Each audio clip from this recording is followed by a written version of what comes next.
بسم الله الرحمن الرحيم. أهلا بيكم معايا على قناة أميرة والكروشيه. يا رب تكونوا كلكم بخير وصحة وسلامة بإذن الله. النهاردة إن شاء الله هنشتغل مع بعض آيس كاب غرزة مجسمة. شغله سهل جدا وبسيط حتى للمبتدئين. أنا كنت اشتغلت قبل كده جوانتي بنفس الغرزة، وفي كتير طلبوا الآيس كاب عشان يكملوا الطقم ويبقى الجوانتي معايا الآيس كاب. فأنا النهاردة إن شاء الله هشتغل معاكي الآيس كاب، ويا رب الشرح يبقى واضح ليكي بإذن الله. يلا نبدأ على بركة الله. وقبل ما نبدأ، لو لسه ما اشتركتيش في القناة ما تنسيش تشتركي في القناة وتفعلي الجرس عشان يوصلك كل جديد. يلا نبدأ بإذن الله. نبدأ بسم الله الرحمن الرحيم. احنا عندنا هنا الايس كاب بيبدأ من فوق، فكل اللي احنا هنحتاجوه مقاسين: مقاس قطر الدايرة ومقاس طول الايس كاب، ودول بتلاقيهم في جدول مقاسات الطوائي، وانا ان شاء الله هنزلهولك اول ما نبدأ الشرح. احنا هنا عندنا الايس كاب بيبدأ بان احنا بنعمل دايرة البداية ونشتغل جواها سطور من الاعمدة بالطريقة اللي هتشوفيها، وكل ما بنشتغل في السطور بنزود لحد ما بتوصلي لقطر الدايرة للسن اللي انت عايزاه. بتوقفي التزايد وبتشتغلي بنفس عدد الاعمدة اللي في السطر اللي انت وصلتي له. بعد كده بتفضلي تكرري في السطر لحد ما بتوصلي لطول الايس كاب اللي انت عايزاه، وبعد كده بنشتغل سطور من غرزة البليسيه، وانا هوضح لك ده كله ان شاء الله في الفيديو وازاي بتقيسي، وباذن الله هيبقى الشرح واضح ليكي وسهل باذن الله. نبدا باذن الله في الشرح، وان شاء الله هتلاقي جدول المقاسات اول ما نبدا.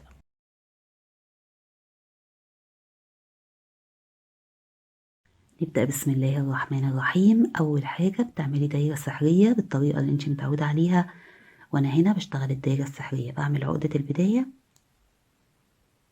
وبوسعها وبدخل اشتغل جواها على طرفين الخيط مع بعض. دي كده بالنسبة لي أسهل دايرة سحرية.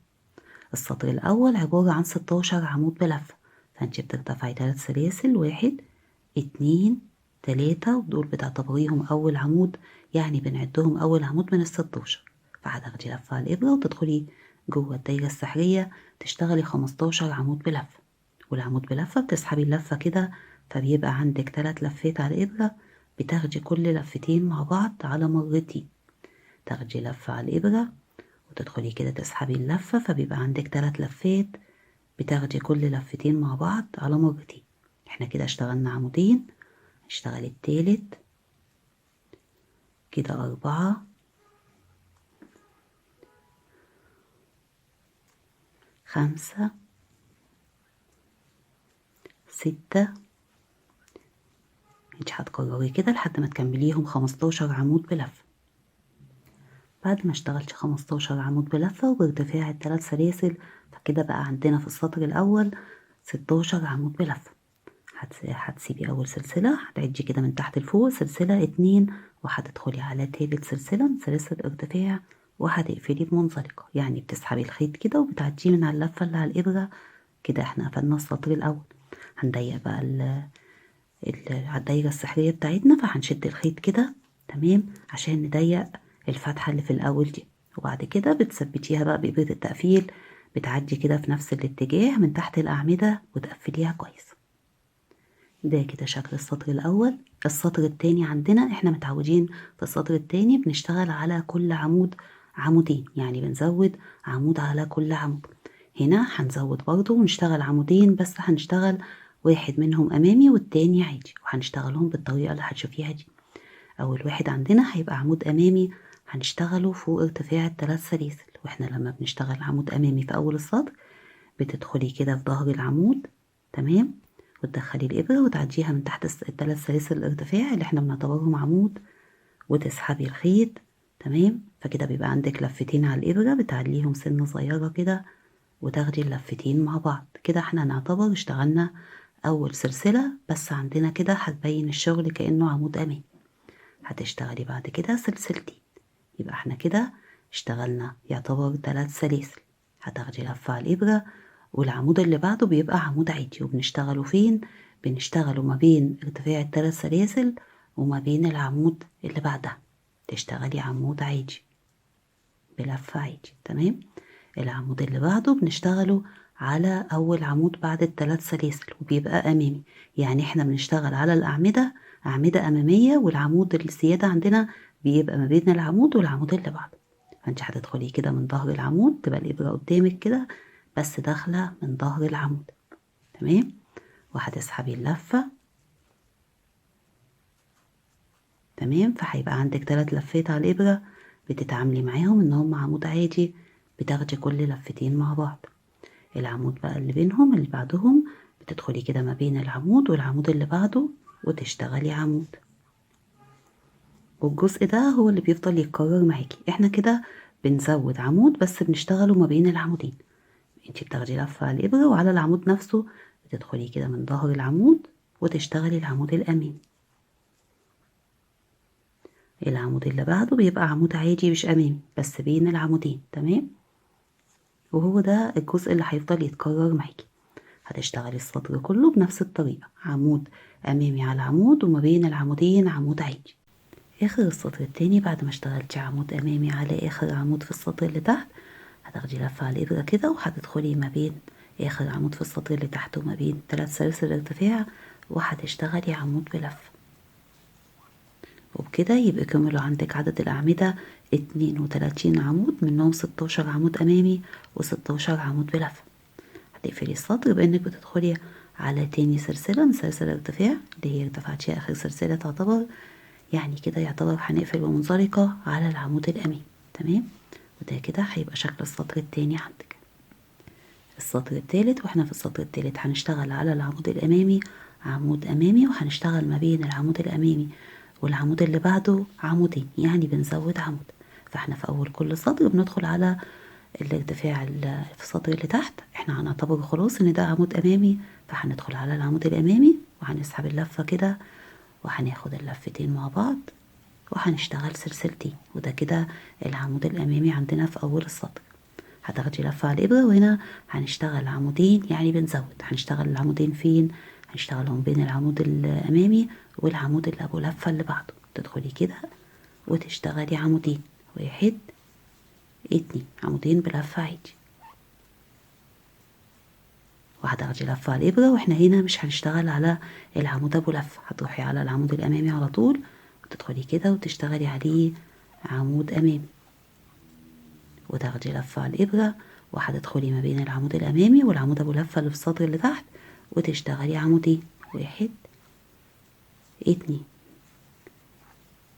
يعني انت هنا ما بتشتغليش على العمود ابو لفه، انت بتشتغلي على العمود الامامي وبتشتغلي بين العمود الامامي والعمود ابو لفه. تدخلي كده على العمود الامامي تشتغلي عليه عمود امامي عادي، تمام. يعني على الامامي امامي تاخدي لفه على الابره وبتدخلي ما بين العمود الامامي وما بين العمود ابو لفه تشتغلي عمودين بلفه، 1 2. وهو ده الجزء اللي بيفضل يتكرر معاكي، انك بتسيبي العمود ابو لفه وتروحي على العمود الامامي تشتغلي جواه عمود امامي، وما بين العمود الامامي والعمود ابو لفه بتشتغلي عمودين بلفه، 1 2. وهتمشي السطر كله بنفس الطريقه كده، عمود امامي على العمود الامامي وعمودين بلفه ما بين العمود الامامي والعمود اللي في السطر اللي تحت.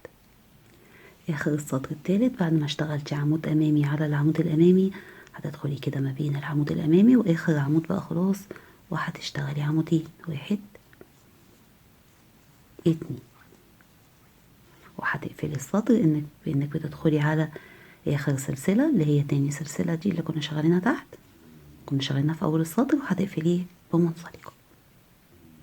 وده كده شكل السطر التالت عندك. السطر الرابع هتشتغلي على العمود الامامي عمود امامي بنفس الطريقه، تدخلي كده من ظهر العمود وتسحبي اللفه وتاخدي اللفتين مع بعض وتشتغلي سلسلتين زي اول كل سطر، تمام. وهنا احنا هنزود سلسله، يعني بدل ما هنزود عمود بنزود سلسله، فهيبقى السطر ماشي عندنا عباره عن عمود امامي سلسله وبعدها عمودين، فانت كده اشتغلتي سلسلتين هتشتغلي سلسله، يعني كده ارتفعتي في اول السطر بعد ما خدتي اللفتين مع بعض ارتفعتي 3 سلاسل منهم سلسله، فرق بين العمود الامامي والعمودين اللي بعدهم. هنا بقى العمودين هتشتغليهم فين؟ بتشتغليهم ما بين العمود الامامي واول عمود عندك، تمام. بتدخلي كده وتشتغلي العمودين، 1 2. وبتاخدي لفة على الإبرة، ومفيش شغل على الأعمدة. احنا الشغل عندنا كله بيبقى ما بين العمود الأمامي وبين العمود اللي بعده. فهتدخلي كده على العمود الأمامي تشتغلي عليه عمود أمامي وسلسلة، يعني السطر ده زادت معاكي سلسلة، وما تنساش عشان بعد كده الشغل كله هيبقى جوه السلسلة دي. هتاخدي لفة على الإبرة وهتدخلي ما بين العمود الأمامي وأول عمود، وهتشتغلي عمودين، واحد اتنين، وهتفضلي تكرري بالشكل ده. بتاخدي لفة على الإبرة وبتسيبي العمودين، وبتروحي على العمود الأمامي تشتغلي عليه عمود أمامي وسلسلة، وبتاخدي لفة على الإبرة، وما بين العمود الأمامي وأول عمود من العمودين بتشتغلي عمودين، واحد اتنين. تفضلي تمشي السطر كله بنفس الطريقة، عمود أمامي على العمود الأمامي، سلسلة، عمودين ما بين العمود الأمامي والعمود أبو لفة الأول. آخر السطر الرابع بعد ما بتشتغلي عمود أمامي على العمود الأمامي بتشتغلي السلسلة، وبتدخلي كده ما بين العمود والعمود الأمامي وتشتغلي آخر عمودين في السطر، واحد اتنين. وهنا بنقفل السطر على تاني سلسلة. احنا هنا بقى عندنا 3 سلاسل، فانت بقى عشان ما تتلخبطيش بتسيبي سلسلة وبتدخلي على اللي قبلها، تمام؟ فكده هتبقي انت بتقفلي على تاني سلسلة ارتفعنيها، وكده بنعتبر بنقفل على العمود الأمامي، تمام؟ يبقى انت كده فاضلك سلسلة فارقة اهي ما بين العمود الأمامي والعمودين. وده كده شكل السطر الرابع. السطر الخامس هنشتغل على أول عمود أمامي، عمود أمامي بنفس الطريقة. تدخلي كده وتسحبي اللفة وتاخدي اللفتين مع بعض وتشتغلي سلسلتين، وبعدين بنشتغل السلسلة اللي بتبقى فرق ما بين العمود الأمامي والعمود اللي بعده. يعني في أول السطر بعد ما بتاخدي اللفتين مع بعض بتشتغلي 3 سلاسل. هنا احنا هنزود عمود، فهنشتغل جوه السلسلة. هنا بقى الشغل هيبقى جوه السلسلة اللي ما بين العمود الأمامي والعمود اللي بعده، يعني هيبقى الشغل سهل. فهنزود عمود، هنشتغل 3 أعمدة بلفة، واحد اتنين تلاتة. وهتاخدي لفة على الإبرة، وانت خلاص عرفتي ان احنا ما بنشتغلوش على الأعمدة اللي بلفة، بنشتغل على العمود الأمامي، عمود أمامي.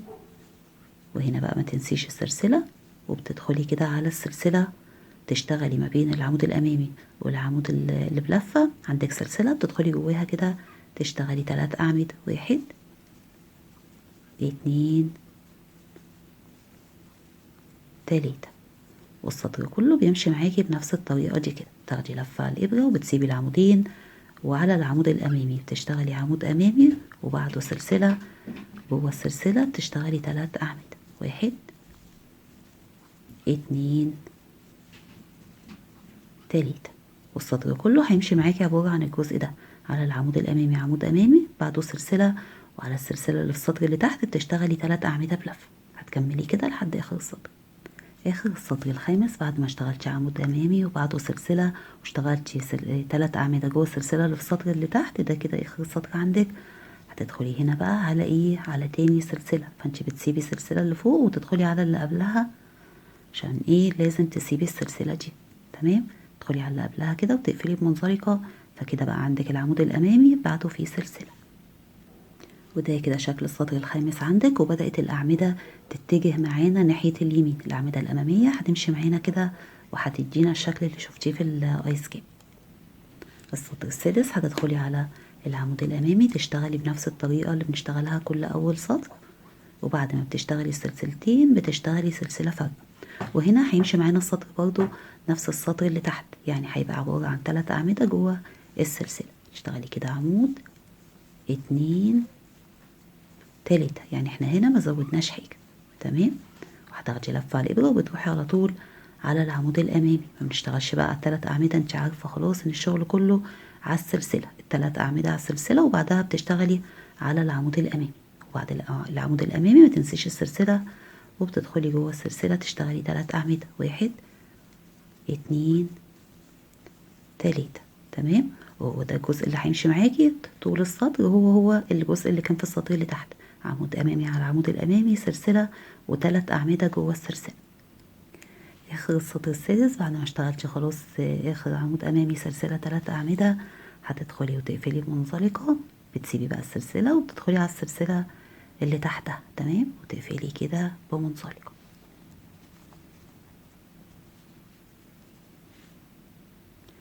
وده كده شكل السطر السادس عندك. وانا لما قست قطر الدايرة كده، يعني قست من اول الطرف كده وعديت على اللي في النص لحد الاخر، طلع 12 سنتي.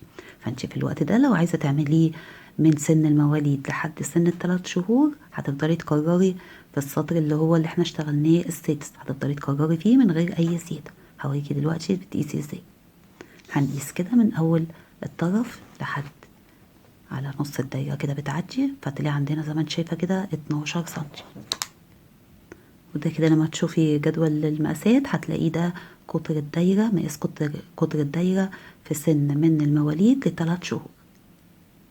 لو هتشتغلي المقاس أكبر بتكملي زي بنفس الطريقة، هتدخلي على العمود الأمامي وتشتغلي عليه عمود أمامي بنفس طريقة أول كل سطر، وبتشتغلي السلسلة، تمام. وهنا هنزود عمود، فهنشتغل جوه السلسلة 4 أعمدة بدل ما بنشتغل 3. هتشتغلي 1 2 3 4، يعني زودنا عمود. هتاخدي لفة على الإبرة وبتسيبي ال3 أعمدة، وبتروحي على العمود الأمامي تشتغلي عليه عمود أمامي وسلسلة، وجوه السلسلة اللي في السطر اللي تحت بتشتغلي 4 أعمدة. 1 2 3 4، تمام. وده كده الجزء اللي هيفضل يتكرر معاكي، ان احنا زودنا عمود بلفة، فبقى الجزء عندك عبارة عن عمود امامي على العمود الامامي، سلسلة 4 اعمدة بلفة جوه السلسلة. هتكرري كده لحد اخر السطر. اخر السطر السابع بعد ما كررتي الجزء اللي اشتغلناه مع بعض، زي ما انت شايفة كده الاعمدة بدأت تبان معاكي اتجاهها، بدأت كلها تتجه ايه ناحية اليمين، وبانت معانا. اخر السطر هتدخلي على السلسلة اللي قبل الاخيرة وهتقفلي بمنزلقة. ده كده شكل السطر السابع عندك. واحنا كده كده في السطر الثامن مش هنزود، فانت لو هتشتغلي بنفس التكرار كده للسطر ده، هتشتغلي هتوصلي لحد سن ان انت تشتغلي من سن 6 شهور، ولما هيقوس معاكي ممكن يوصل لسن 2 و3 سنين كمان. يعني ما تزوديش ابتداء من السطر ده، واشتغلي كده لحد ما توصلي للطول اللي انت عايزاه. هتشتغلي لحد من سن 6 شهور، وهيلبس سنة وهيلبس 2 وهينط معانا في اللبس ويلبس 3 كمان. اهم حاجه طبعا تقيسي قطر الدايره، لان ممكن يكون العدد عندي مختلف عن العدد عندك. يعني لو شغاله بخيط سميك هتكوني عديتي قطر الدايره، لان الخيط كده هيبقى سميك، فهتبقى قطر الدايره عندك اكبر من عندي، تمام. السطر الثامن هو نفس السطر السابع. هتشتغلي على العمود الامامي الاول عمود امامي بنفس الطريقه والسلسله، وهتدخلي جوه السلسله تشتغلي 4 اعمده بلف. 1 2 3 4، وهتاخدي لفة على الإبرة وهتسيبي ال4 أعمدة وتروحي على العمود الأمامي. وهو ده اللي بيخلي الشغل ايه يميل معانا ناحية اليمين، ان احنا بنشتغل على العمود الأمامي عمود أمامي، وبعده بنشتغل السلسلة والأعمدة، فبيتجه معانا زي ما انت شايفة كده بتشد كده، تمام. هتشتغلي السلسلة وبتكرري تشتغلي عمود أمامي وسلسلة و4 أعمدة جوه السلسلة اللي في السطر اللي تحت، تمام. وهتفضلي تكرري الجزء ده لحد آخر السطر. اخر السطر الثامن بعد ما اشتغلت خلاص اخر السطر، اشتغلت العمود الامامي والسلسلة والاربع اعمدة، هتدخلي على السلسلة التانية اللي هي قبل الاخيرة وتقفلي بمنزلقة. وده كده هيبقى شكل السطر الثامن عندك، تمام. وفي السطر الثامن هنا هيبقى عندك قطر الدايرة بتقسيها كده من النص، هيبقى عندك قطر الدايرة 15 سنتي، يعني هيبقى مناسب لحد سن من 2 ل3 سنين. تشتغلي بقى كده تكرار لنفس السطر اللي احنا اشتغلناه مع بعض من غير ما تزودي، هيقوس معاكي وهيديكي هيبقى يلبس المقاس اللي قلتلك عليه ده اللي هو لحد 3 سنين. انا هنا عشان هشتغل المقاس اكبر فهشتغل سطر كمان زيادة، يعني هشتغل هنا بدل ما اخليه عمود امامي سلسلة 4 اعمدة هزود عمود فهيبقوا 5 اعمدة. السطر التاسع تدخلي وتشتغلي عمود امامي على اول عمود امامي، وتزودي السلسلة اللي هي الفرق. وهنا بقى هتدخلي بين العمود الأمامي وما بين السلسلة وما بين الأعمدة جوه السلسلة كده، وهتشتغلي 5 أعمدة. كده اشتغلنا 2، اشتغل 3، 4، 5. تمام. وبتكرري، بتروحي على العمود الأمامي. خلاص عرفتين الشغل كله على العمود الأمامي، وهو ده اللي بيخلي الجزء ده يتنى معاكي كده ويديكي الشكل الحلو ده اللي هو بتاع الدوران ده. تمام. بعد ما بتشتغلي بقى العمود الأمامي بتشتغلي سلسلة وبتشتغلي 5 أعمدة. 1، 2، 3، 4، 5. وهتفضلي تكرري في الجزء ده عمود أمامي على العمود الأمامي وبعده سلسلة، وجوه السلسلة بتشتغلي 5 أعمدة لحد آخر السطر. آخر السطر التاسع بعد ما اشتغلتي عمود أمامي واشتغلتي السلسلة وال5 أعمدة جوه السلسلة، هتدخلي هنا بقى على تاني سلسلة اللي هي السلسلة اللي قبل الأخيرة. هتدخلي وهتقفلي بمنزلقة، وكده قفلنا يعتبر على العمود الأمامي. وده كده شكل السطر عندك، وزي ما انت شايفة الغرزة بانت فيه وشكلها جميل. انا بعد ما اشتغلت السطر التاسع وقست كده قطر السطر، يعني قست من الطرف كده لحد الطرف التاني، فطلع عندي 16 سنتي ونص. و16 سنتي ونص دول قطر الدايرة اللي يلبس من سن 3 سنين لحد 10 سنين. وهو ده كده المقاس اللي انا عايزاه. فانا كده خلاص هوقف التزايد وهكرر السطر التاسع، يعني هكرر العمود امامي سلسلة 5 اعمدة. فانت لو هتشتغلي زي كده هتكرري نفس السطر. اما لو عايزة تشتغلي لسن اكبر فهتزودي عمود، يعني هتشتغلي عمود امامي سلسلة 6 اعمدة بدل 5. تمام. وهتكرري كده وهتشوفي لما قطر الدايرة يوصل عندك للمظبوط من غير ما يقوس ويكون هو القطر اللي مكتوب لك في جدول المقاسات، بتوقفي بقى التزايد وبتشتغلي. تمام كده. بس بقى هتفضلي تكرري في السطر ده لحد ما توصلي لمقاس طول الايس كاب، بس هتقللي حوالي 4 سنتي او 3 سنتي عشان هنشتغل كده سطور من غرزة البليسيه. تمام. يبقى انت كده هتكرري اللي انا اشتغلته معاكي، وهتقللي عن طول الايس كاب اللي مكتوب لك في جدول المقاسات حوالي 3 سنتي، وهنرجع نكمل الشغل مع بعض. انا كده كررت السطور، ولما قست الطول بتاع الايس كاب طلع عندي 18 سنتي. تمام. يعني قسته كده من اول فوق كده لحد الطرف تحت. تمام. وده كده بقى شكل الايس كاب عندي. تمام. فاحنا دلوقتي هنشتغل اول سطر، هنشتغل عبارة عن غرز حشو بالطريقة اللي هتشوفيها دي كده. بعد ما خلاص اشتغلت السطر ووصلتي للمقاس اللي انت عايزاه. تمام. هنا بقى بترتفعي سلسلة وبتشتغلي غرزة حشو على السلسلة اللي انت كنتي قافلة فيها السطر. تمام. وهنا احنا هنشتغل على ال5 أعمدة على كل عمود غرزة حشو، يعني مش هنشتغل على السلسلة. تمام. عشان لو اشتغلنا على السلسلة هيوسع معانا. فهنشتغل كده غرزة حشو 2، 3، 4، 5.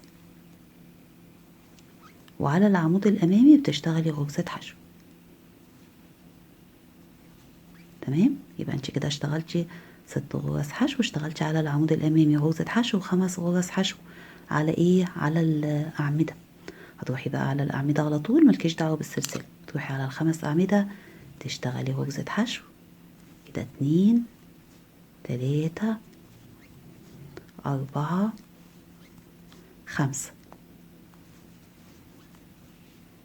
وعلى العمود الأمامي بتشتغلي غرزة حشو، وبتفضلي تكرري كده على كل عمود من ال5 غرزة حشو، وعلى العمود الأمامي غرزة حشو، وملكيش دعوة بالسلسلة دي مش بنشتغل عليها. تمام.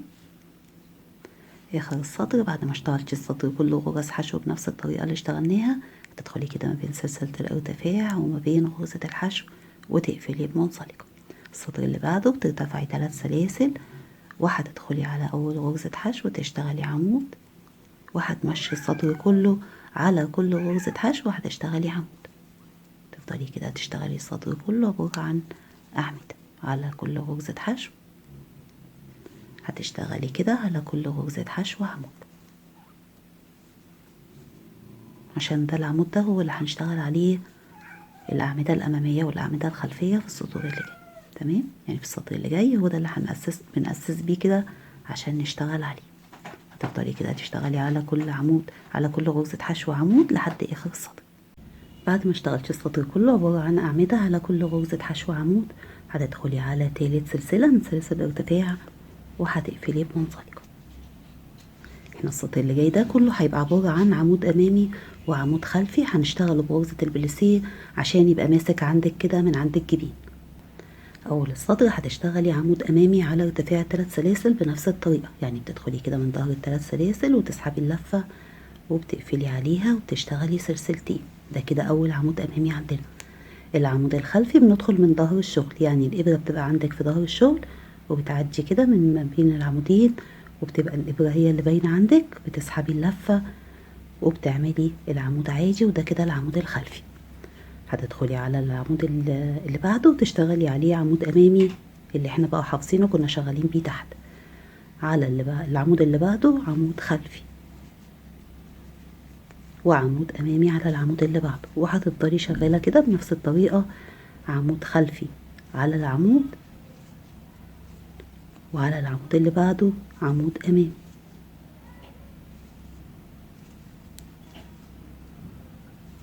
وهتكملي كده بنفس الطريقة، هتشتغلي مرة على العمود عمود خلفي وعلى العمود اللي بعده عمود أمامي لحد آخر السطر.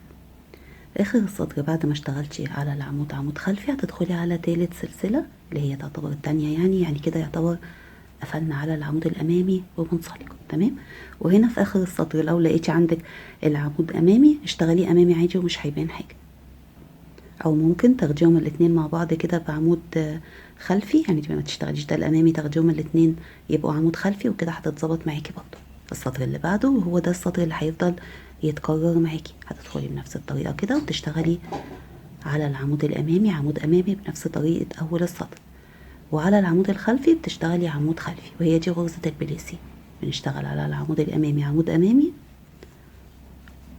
وعلى العمود الخلفي عمود خلفي، وهتفضلي تكرري السطر كله بالطريقة دي.